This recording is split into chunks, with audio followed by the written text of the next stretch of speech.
শপথের পরদিনই বিএনপি মহাসচিব ও চিফ হুইপের সঙ্গে জিয়া উদ্যানে শহীদ প্রেসিডেন্ট জিয়াউর রহমান ও সাবেক প্রধানমন্ত্রী খালেদা জিয়ার কবরে শ্রদ্ধা জানাতে আসেন সংরক্ষিত নারী আসনের এমপিরা। জানান নিজেদের অনুভূতি।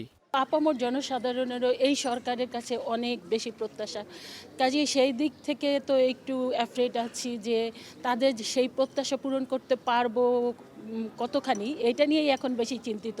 এ সময় নিজেদের কর্মপরিকল্পনাও তুলে ধরেন তারা। জানান নারী ও শিশু অধিকার রক্ষা সহ সামাজিক বৈষম্য দূর করতে কাজ করার কথা।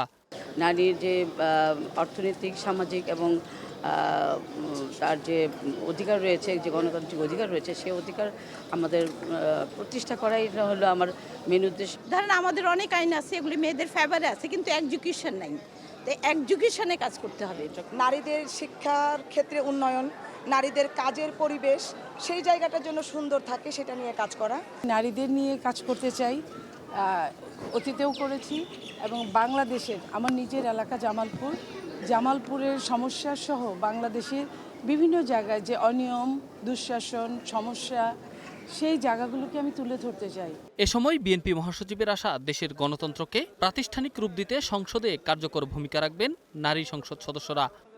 নারী সদস্যরা এখানে শপথ গ্রহণ করেছেন যে তারা বাংলাদেশে গণতন্ত্রকে প্রাতিষ্ঠানিক রূপ দিতে, জাতীয় সংসদকে কার্যকরী করার ক্ষেত্রে, জাতীয় সংসদকে সত্যিকার অর্থেই সকল কর্মকাণ্ডের কেন্দ্রবিন্দু পরিণত করতে তারা তাদের ভূমিকা রাখবেন।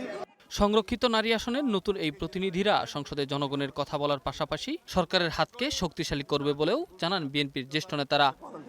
ধন্যবাদ। Enamul Haque, star news, Dhaka.